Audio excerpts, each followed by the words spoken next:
কুমিল্লা 255, কুমিল্লা 7 আসন অ্যাকচুয়ালি। সেখানে আমাদের মোট ভোটার সংখ্যা 3,29,166। পোস্টাল ভোট সহ যে ভোট কেন্দ্র ছিল সেখানে আমরা দেখতে পাচ্ছি যে 106টি।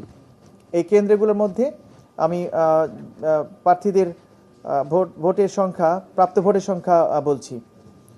এখানে আমরা দেখতে পাচ্ছি যে স্বতন্ত্র প্রার্থী আতিকুল আলম, উনি কলস প্রতীক নিয়ে এই ভোটে অংশ নিয়েছেন।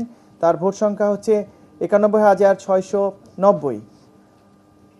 তারপর রয়েছেন মাওলানা এহতেশামুল হক, ইসলামী আন্দোলন বাংলাদেশ, হাত পাখা নিয়ে উনি অংশ নিয়েছিলেন। তার প্রাপ্ত ভোট হচ্ছে 14,277টি।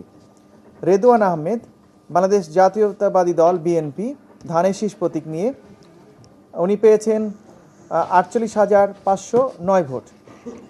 সজল কুমার কর, বাংলাদেশ সাংস্কৃতিক মুক্তিজোট ছড়ি প্রতীক নিয়ে তিনি পেয়েছেন 261 ভোট। গ্লোয়িং লাভলি প্রতিদিন মানে নতুন স্কিন সেলস প্রতিদিন মানে নতুন গ্লোয়িং স্কিন প্রতিদিন। সোলাইমান খান, খেলাফত মজলিস দেওয়ালঘড়ি নিয়ে তিনি পেয়েছেন 26,319 ভোট।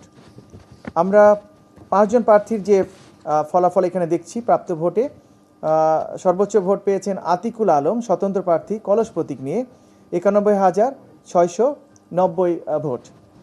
এবং এই আসনে আমাদের যে প্রাপ্ত ভোট আমরা দেখতে পাচ্ছি সেখানে 56.54% ভোট এখানে পড়েছে। জি, ধন্যবাদ। আর আরেকটি আমাদের হানা ভোটার আছে এখানে, গণভোট যেটি আমরা সেখানে দেখছি যে হা ভোট প্রাপ্ত হয়েছে 1,23,664 এবং না ভোট পড়েছে 39,358টি।